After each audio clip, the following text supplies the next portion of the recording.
DC News Now, a student stabbed inside of West Potomac High School. I'm just shocked right now. I'm scared a little bit. The latest from school officials. This warm weather we've had is going to pretty much continue as we head toward the end of the week. We'll let you know when some rain could enter back into the mix. And hearings on DC's new safety plan, how the community is feeling about the new proposal. Pope Francis now lying in the state at the Vatican. He spoke to you as if you were the only person in the room. How one bishop is remembering him. It's National Kidney Disease Awareness Month. Local officials sharing their battle with the illness.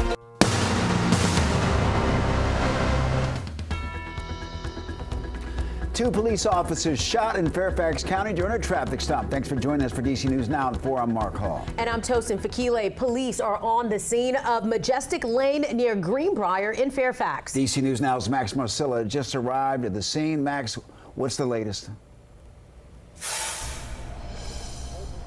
Well, Mark and Tosin, those two officers are expected to survive, but right now they're in the hospital after a shooting that police say happened during a traffic stop. I'm going to step out of the way and show you what the scene looks like now. Again, you mentioned we're here on Majestic Lane. This is just off Route 50 in Chantilly, and there is a very large police presence. We've seen tons of officers, a forensic lab, an incident command center, helicopters and drones all working to figure out how this happened. We also know those officers were wearing body camera footage, and right now the chief of Fairfax County Police, Kevin Davis, is reviewing that footage to again find out what happened. But we do know those two cops were brought to the hospital after they were shot by a suspect. They have non-life-threatening injuries. We are working to learn if the suspect was hit by gunfire in this incident. We do know the suspect is in custody. We don't know his or her condition right now, but we are expecting a press conference from Chief Davis within the hour, likely sooner, and we'll make sure to bring you those details when we get them. Reporting live in Fairfax County, Max Marcilla, DC News Now.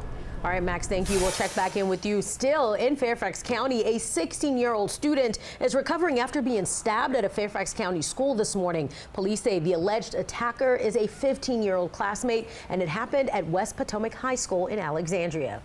At DC News Now's Dave Laval joins us from the high school. Dave, certainly frightening moments this morning for students and parents.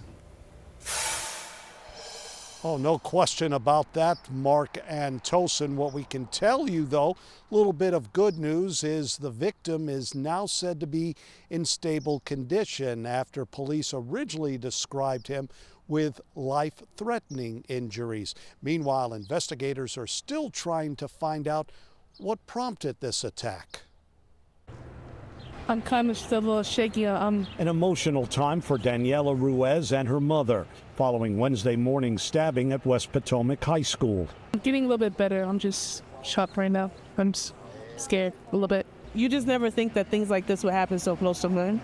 Fairfax County Police say a 15-year-old student attacked a 16-year-old classmate in a school hall. It's sad that he is 15, but we're working through the circumstances of his involvement as well as the involvement of others. The suspect and victim know each other. While the Ruiz family reunited, frustration for other families as they had to wait. I just want my daughter.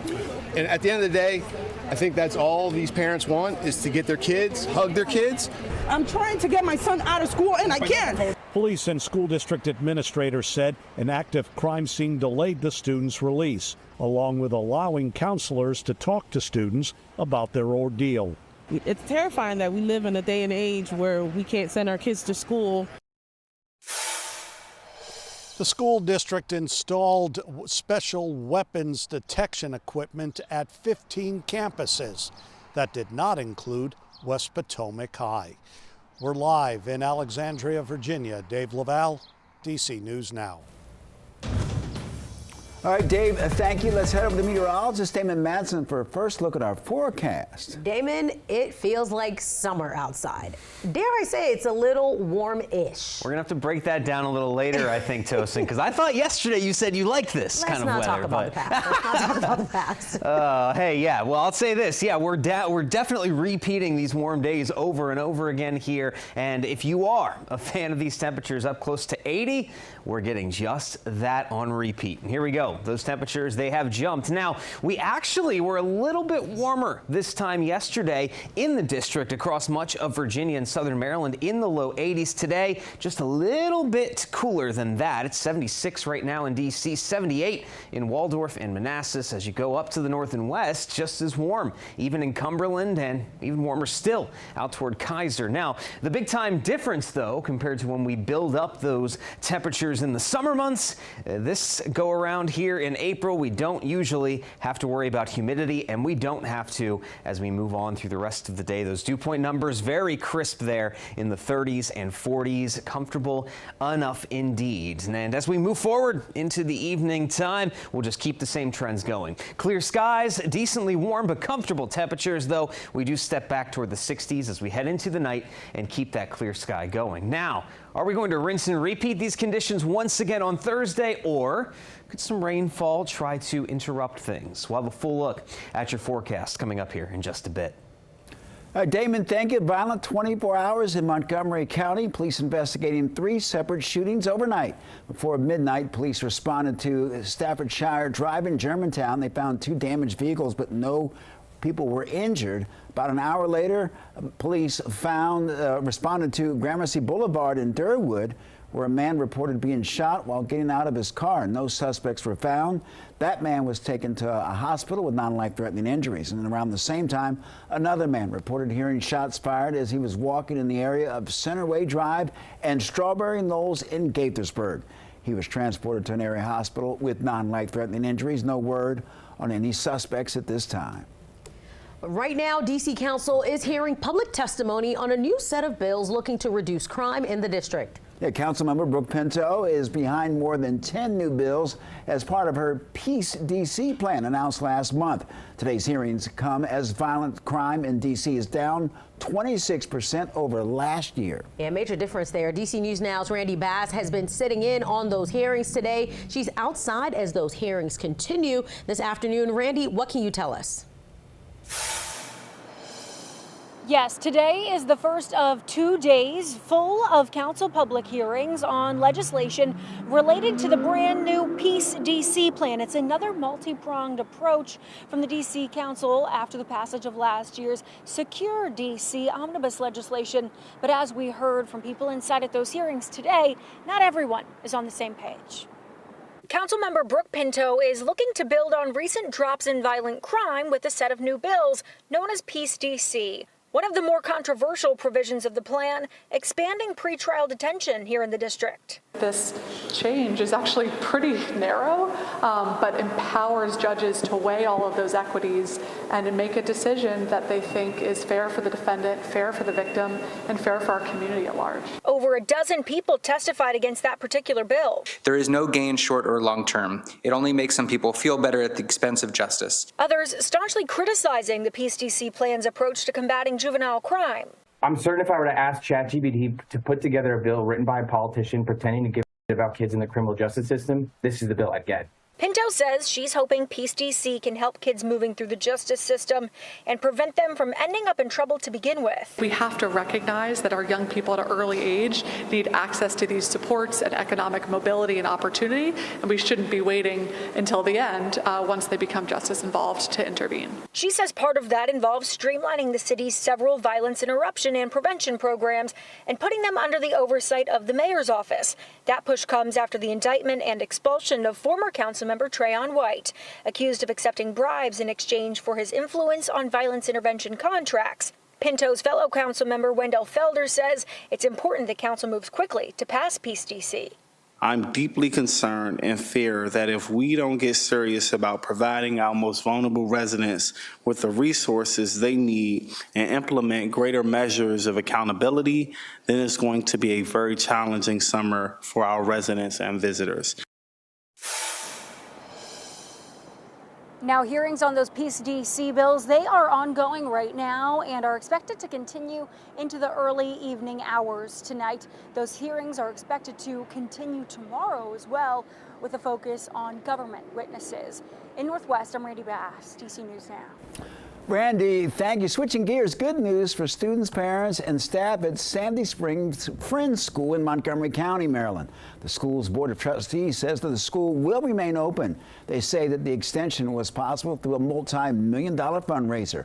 Earlier this month, the school board announced that the school would close at the end of the school year, citing a lack of finances for the future. While the closure, however, in 4 days, and families and alumni and community raised $15 million, the school will remain open through at least June 2028.